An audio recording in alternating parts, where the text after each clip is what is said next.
Hi, I'm Marty Nemko. I recently posted an essay called I Try to Be Amused by It All, but, and it got some nice response, and I expanded it now into this, what will be a podcast, but you're welcome to, of course, just watch this on YouTube. Anyway, I try to be amused by it all, but these issues trigger me. I'm trying instead to be amused by it all, not altogether successfully. First issue, being forced to come into the office. Yeah, being in person facilitates communication, which often would be more difficult electronically. Yeah, in person breeds esprit de corps. And yeah, some workers need the boss's watchful eye to get motivated. But for most employees, those benefits are dwarfed by the freedom to work without the noise from a cube farm, the expensive, stressful commute, and childcare costs. Plus, remote workers have the freedom to wear what they want. My wife calls me the underwear author. I am not going to get up from my seat. Another issue that I find difficult to stay amused by is new products of little added value. I think of all the effort and cost to bring to market some new product that's very little better, if at all, maybe just more cheaply made or at best an insignificant improvement. The opportunity cost, what all those product development and marketing people could more wisely work on, for sure, plenty. Excessive commercials. When watching TV or movies, the percentage of time on commercials has ballooned, in many cases to 1/3 of the time. I think, for example, of sports. Games that without commercials would take 90 minutes often take double that. Is there not enough profit for advertisers in the TV stations if there was merely 1 minute of commercials between each half inning of a 9-inning baseball game? Hypocrisy. Many virtue signalers urge others to do more for the poor or the environment, yet few, for example, give up their big house for a small apartment, let alone allow the homeless or illegal immigrants to live with them. Few give more than a couple percent in charity. I interviewed Peter Singer, who advocates, very famous in this, he's famous for advocating giving half your assets to charity. I asked him honestly, do you? And he sheepishly admitted that he didn't. And many politicians who laud and make us pay big in taxes for public education send their kids to fancy private schools. The Clintons and Obamas pop to mind.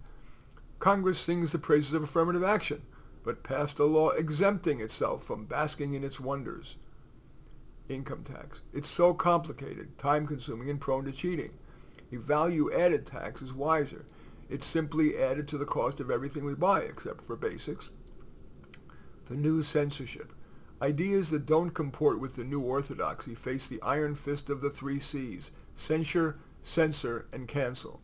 The media continues to harp on the McCarthyism of 75 years ago, yet today its censorship is far more pervasive and damaging to people's careers and even friendships.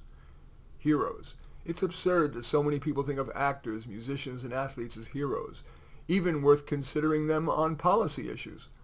Are we not wiser to venerate, for example, scientists who work in quiet anonymity to make our lives better?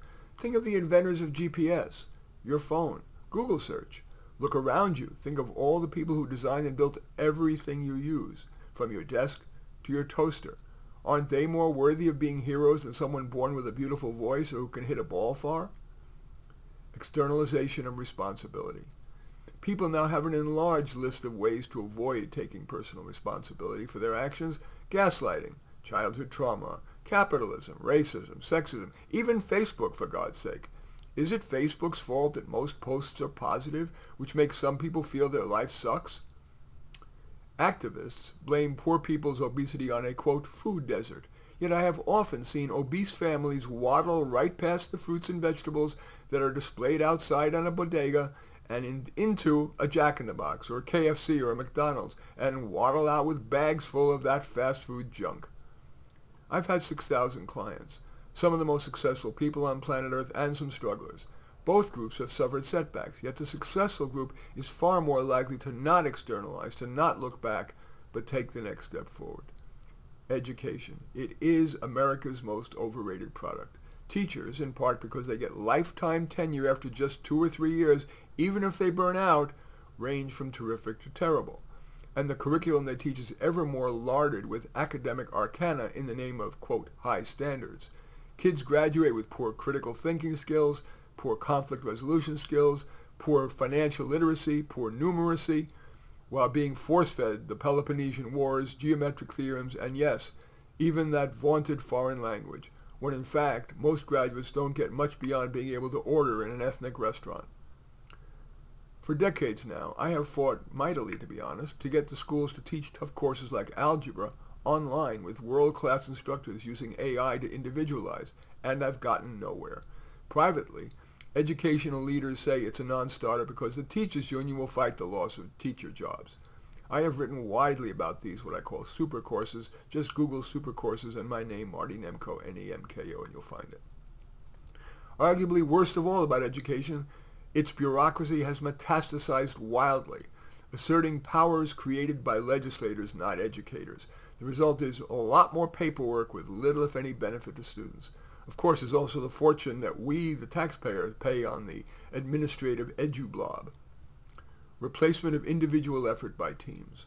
Collaboration often yields net benefit, more people's input and buy-in, but too often, that collaboration results in too much time wasted, too many people at all those meetings, low investment in a project, personal investment in a project or decision, and lowest common denominator conclusions, that tepid solution that everyone finally can agree on. I think, for example, of strategic planning retreats that result in dicta like, "We will provide top-quality products while treating our employees and customers well." It would be wiser to more often use crisp individual tackling of projects and decision-making. Marriage. It seems absurd for people to commit before family, friends, and perhaps God, to be together, quote, "in sickness and in health, for richer and for poorer, till death do us part." Hey, the average person marrying today can expect to live another 61 years if you're a woman, 55 if you're a man. Unfair, but that's a whole other topic. With half of people divorcing, isn't such a proclamation slightly nuts, as is spending money that could be used for the down payment on a home? Instead, they're spending on a hoo-ha wedding, $5 per shrimp, $10,000 room fee for the few hours? Elections. Our system almost ensures that the best people don't run, let alone win. Except for low-level offices, politicians must commit to a lifetime of flesh pressing, including lots of flesh they'd rather not press. They must say the innocuous while sounding bold, and often declare one thing to Group 1 and a different thing, maybe using a different accent, to Group 2. If you were an outstanding person, would you subject yourself to a lifetime of that? I've written widely about an alternative. Select, don't elect. Just Google that in my name, Nemko. Our government. Even conservatives continue to metastasize government, despite few people believing that government uses our tax dollars efficiently. These days, I'm particularly annoyed with government's foolish transportation plans. First off, despite the increase in our population, our green-centric government is doing everything it can to force us out of our cars, for example, reducing rather than building lanes, while developing nations spew far, far, far more pollution by continuing to build coal-fired power plants fast and furious. They are much less expensive than other energy sources, which enables their people to not starve. And advocates convince skeptical legislators to vote for hyper-green funding packages by claiming there's plenty in the budget for roads, but they often fail to acknowledge that much of that is not to build more roads and lanes, but to make driving more annoying, to drive people out of their cars into the noisy, even more time-consuming, not peace and quiet mass transit.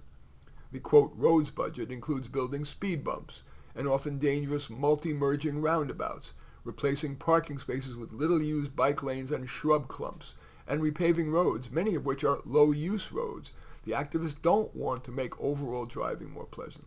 I live on such a block. It, like many blocks in my area, didn't need repaving, yet got it thanks to us, the taxpayer. If government were cut in half, we'd all be better off, including having a lot more of our paycheck in our pockets rather than wrested from us in taxes. Diet. Of course, some people too often succumb to impulse, the fast-food sausage-loving crowd, but many middle-class people are hyper-cautious. Organic lettuce, little if any meat, reluctant to eat even one piece of bread in a restaurant while ordering salad with dressing on the side. Of course, obesity kills, but there's little evidence that such hypervigilance pays in health span or lifespan. Extreme exercise. Of course, moderate exercise is salubrious, but the evidence is at best equivocal on whether extreme exercise, for example, long-distance running, let alone triathlons, are long-term healthy. And few people can honestly assert that whatever endorphins get released, very temporarily, are worth the time and pain of extreme exercise and the risk of injury. Career counseling. Too much of it, alas, this is my career. Too much of it, alas, is snake oil or net hurtful. Truth is, beyond what clients already know about themselves, career counseling and its associated tests, such as the Myers-Briggs and Strong Interest Inventory, have poor predictive validity. And career counselors often prepare weak candidates for jobs to look better than they are, thereby denying better candidates the job. That also hurts the resultant coworkers and customers. Career counseling is more effective and ethical when focusing on helping people make the most of their career, developing a custom plan for improving their skills, negotiating office politics, public speaking, emotional intelligence, and so on. Yet that rarely is the focus of career counselors nor their training programs. Quote, scholarships. That term often obfuscates the truth. It's often simply a discount off the sticker price, which was often inflated to facilitate Robin Hood redistribution to low-income, often lower-ability applicants. Quote, matching donation. We often hear nonprofits pitch, your donation will be matched. That implies that if you donate, the organization will solicit a matching amount of new money. In fact, such nonprofits merely match your donation with someone else's already made donation, so your money doesn't generate a dime of benefit to the nonprofit's clients. It saddens me that some nonprofits that trumpet ethics resort to that. God. We all wish there was an all-seeing, all-knowing, benevolent God watching out for us, but that's tough to believe when literally billions of people, including infants, have died in agony of diseases such as cancer or from natural disasters like earthquakes. If belief in some form of God provides you with comfort, fine, but from where I sit, the only God is the best self within each of us. Corporations. The schools, colleges, and especially the media typically magnify corporate excesses and downplay their accomplishments. After all, look around you. Most was made, and affordably, by a corporation. Impossible to duplicate affordably by a small business. True, quote, social justice requires giving corporations their due. I fear that anti-corporate beliefs and policies will accelerate further, which will be short-term feel-goods for the proletariat, but long-term will make all our lives more painful. Unions. Yes, unions redistribute labor management power to benefit labor, which has advantages, but the liabilities outweigh. Unions tend to handcuff employers who want to terminate a weak worker or cut unnecessary staff. They mandate more equal wages, which limit employers from rewarding good work and demotivate employees who would be motivated by merit pay or fear of dismissal for minimal performance. Not surprisingly, that's resulted in great damage, from the decimation of the American steel industry to the car industry, for example, unionized GM, Ford, and Chrysler as opposed to not unionized Toyota and Subaru. To education, how absurd, as I mentioned, that teachers get virtual lifetime job security after just 2 or 3 years. They may be okay for that brief period, but many, over the years, burn out. Yet union lawyers usually fight a dismissal, resulting in class after class of students getting poor education for decades. Few professions, from doctor to lawyer, librarian to laborer, get tenure. It's absurd that teachers, important to our children, our future, do. Quote, give to the least among us. So urges the Bible, and repeated by many politicians and activists. But if we care more about improving humankind than, quote, virtue signaling, we would take a lesson from battlefield medics. Give limited resources not to the sickest, but to the people most likely to improve. Another analogy? If you owned a solar farm with 3 collectors, you'd put a 4th near the area that had produced the most energy. But prioritizing the least among us, government and nonprofits do the opposite. Your wasteful public library. Many public libraries keep old-fashioned bankers' hours and are largely empty because people get their books, videos, and information online. I've long proposed converting libraries into community hubs, complete with cafes, entertainment, and hourly town hall meetings. Each of the 3 head librarians I proposed this to thought it was a great idea, but I have never seen it implemented. The focus on transgender. In another example of, quote, virtue signaling, there's such disproportionate focus on transgenderism, it's a poor use of human and fiscal efforts. Transgender and would-be TGs, including some who do it largely as an au courant form of the common teenage rebellion against parents, are but a tiny sliver of the population, yet get so much attention, from bathrooms to medical school training, even the rape prevention training that employees and volunteers must take every year or 3.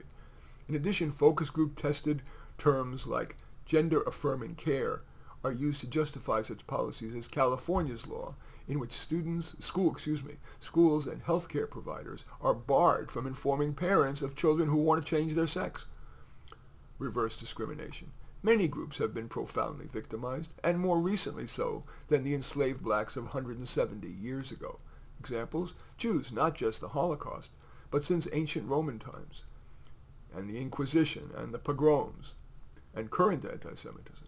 Chinese Americans enslaved in the 20th century to build our railroads, East Indians under the Raj, the Vietnamese who at our hands suffered death, maiming, and loss of home and country, short people, old people, fat people, ugly people, poor people, even rich people who are relentlessly attacked by the media as having unearned privilege, when in fact many, if not most, have long worked hard, long, and smart, delaying gratification, and invested rather than overspent.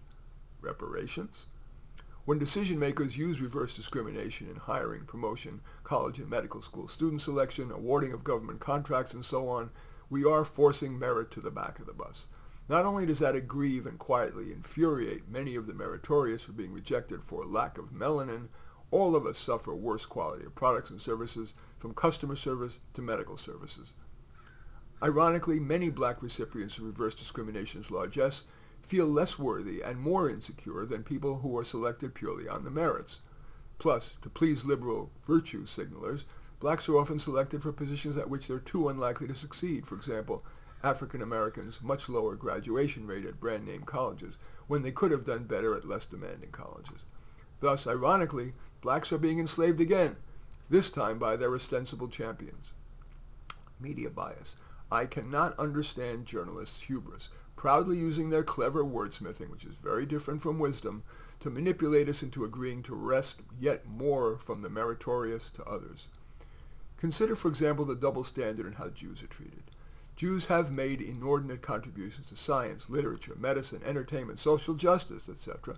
For example, Jews are 1% of the population, but 22% of the Nobelists, Nobel Prize winners. That benefits us all.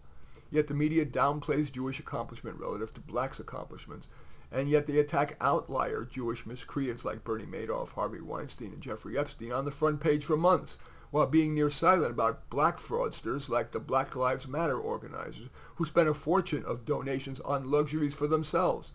I'll bet you can't even name one of them.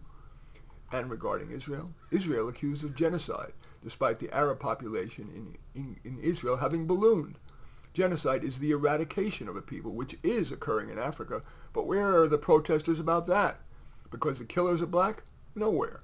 Jews not committing genocide, merely overreacting to Hamas's barbaric attacks, and nationwide we see nonstop protests, boycott, divest, sanction as BDS worldwide. Why the double standard? Wisdom resides across the spectrum. Solid, humane arguments can be made for both liberal and conservative views, but you wouldn't know it if you just paid attention to society's mind molders. Not just the mainstream media, but the school and college curricula and teachers. And finally, resistance to input. Whether in writing or verbally, people tend to resist other people's ideas, the not invented here syndrome. That will likely be true of this essay's ideas. Resistance is likely even when the person solicits your advice, and you know that your advice would be helpful. That's frustrating. So, in total, I try to be amused by it all, but it is tough. In any event, that little essay is called, I try to be amused by it all, but.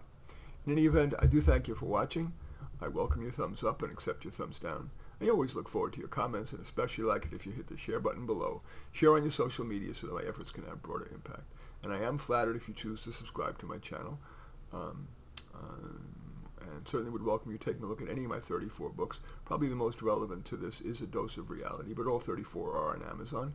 Just go there, search on my name, Marty Nemko, and you will find more than you can stomach. I like to end all of these, which again, this will be a podcast as well as a YouTube video, with my favorite saying, which is more relevant now than ever. It's written by Frank A. Clark. It's not mine. We find comfort among those who agree with us, growth among those who don't.